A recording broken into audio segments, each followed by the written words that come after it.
Most people come to church to worship, to pray, I've seen people come in here high as a kite. to reflect.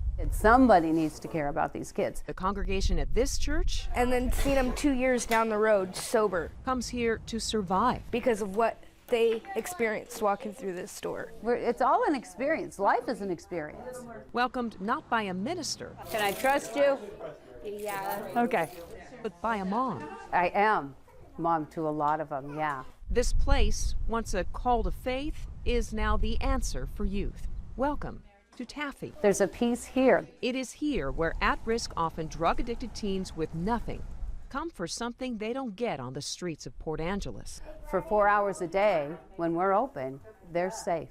They're warm, they're happy, they're fed. Anything they need, they find here. 4 days a week, Susan Hilgren and her small staff of volunteers serve hot meals. We use regular dishes here. We don't use paper plates because I don't want the kids to feel disposable, because they're not.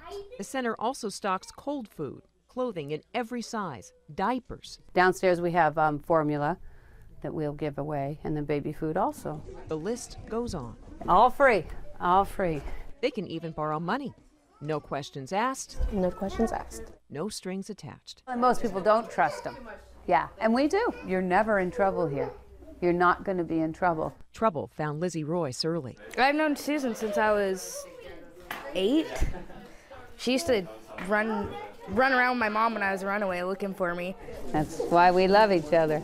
In and out of juvie, life for Lizzie was no life at all. I was high the first time I came in here. But all that changed because what Lizzie found here wasn't her next fix, it was her life fix. Probably dead. Would probably be dead. Because I wouldn't have had help, you know? I wouldn't have had hope. Susan Hilgren knows what it's like to lose hope. I was an alcoholic until I was 33 years old. My daughter was 9 months old when I finally quit drinking. Susan's son struggles with addiction and had lived on the streets. I've got 2 children in recovery and 2 that haven't gone there, and hopefully they never will. So when she sees these faces, these kids come through the door, I see my own kids. In fact, I bargained with God years ago, and I said, if I feed these kids over here, will you feed my son over in Idaho? Everyone needs a chance. To be welcomed and not judged and not turned away. And this place gives it to them. High or drunk, it didn't matter. I mean, they all needed to be cared about. It's a good place to be. now a young mother with another baby on the way, Lizzie has a job. She's off the streets and on the right track. Paid for my GED. I wouldn't have it if it wasn't for them. They're good people. Good people determined to see the good in others. Good, good, good. We're not enabling, we're loving them. This is what you're supposed to do. Parents love their kids. Unconditional love, no questions asked. Just help in finding the answers for a life well lived. Yeah, I'm not going anywhere. In Port Angeles, Meg Coyle, King 5 News. It's an actual area that we would be apt to search. This canine could care less about clearing a 10-pin. Clearing the on-base bowling alley of explosives, better than a strike, because this is the big score.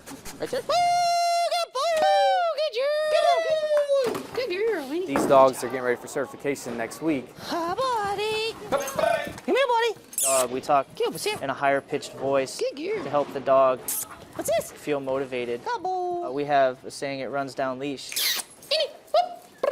Once they pass, they are ready to deploy, to detect what no man or machine can. Her job is explosive detection. We can clear roadways and all kinds of stuff. Just find that explosive. Let's go. Go see. So this busy bowling alley Which is good. Throws that other variable in there. provides a perfect training ground. What's this? What's here?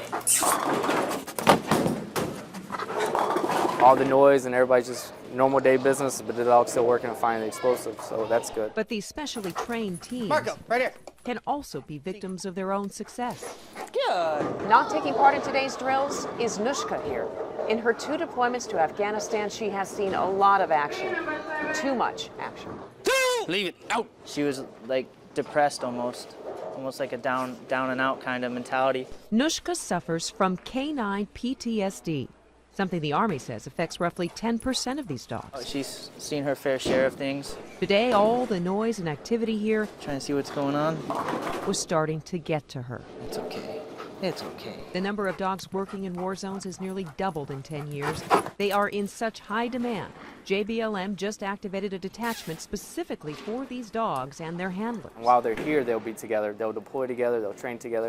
Training that includes knowing when enough is enough. They can't talk, but they communicate with their other senses. She started to, get a little bit shakier, stay closer to me. Warning signs that are critical.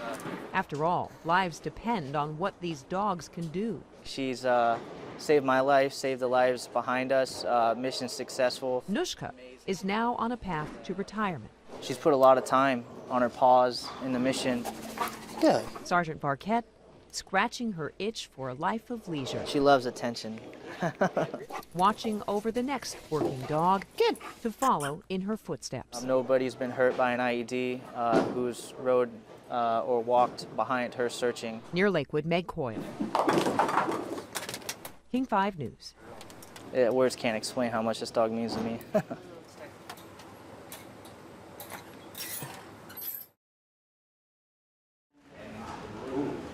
But there's no legal card.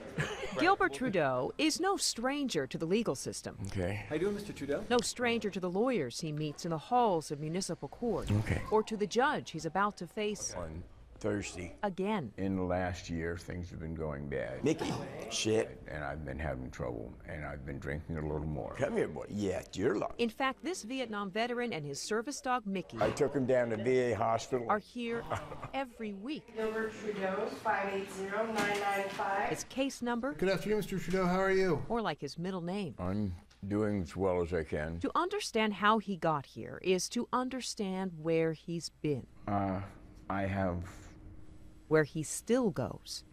bad thoughts. I see things that were there, but there aren't there anymore. Post-traumatic stress, symptoms he controls through mandatory court counseling, medication, You're loved. and Mickey. And he can recognize when my head is going into a bad place and bring me out of it. Trudeau and these other veterans are required to be here, Is there something you wanted to be heard on? not to check in with a probation officer, I know that you are not using alcohol. but to check in with Judge Steve Rosen. How have things been going at treatment? I don't always understand what everybody else is going through. The 2-year monitoring program takes a team. The VA covers treatment costs. The court covers court costs, You need a signature. making sure these veterans stick to the strict conditions of their release, Okay, not a problem. making sure No objection to that, Your Honor. they're okay. Alcohol has never been my problem. Denny Tobin has been a model defendant here for more than a year. If you asked, Last week, for the first time, It's he slipped. alcohol is a result, a symptom of what's going on within me. I get attached to them to some degree, and it's hard when they're not doing well. I feel like I've failed somehow. No, Seattle Veterans Treatment Court isn't a free pass. It's a second chance. We have had defendants in this court, in Veterans Court, who have maintained sobriety for over a year, probably for the first time in 15 or 20 years. You can't say something, you have to do it. And Gilbert Trudeau's done it. Sober 90 days and counting. Okay, you're all done. Today, losing an uncomfortable accessory It was uncomfortable on my ankle. and gaining trust. Good boy. Keep up the good work, and good luck. In Seattle, Meg Coyle, Thank you, Your Honor. King 5 News.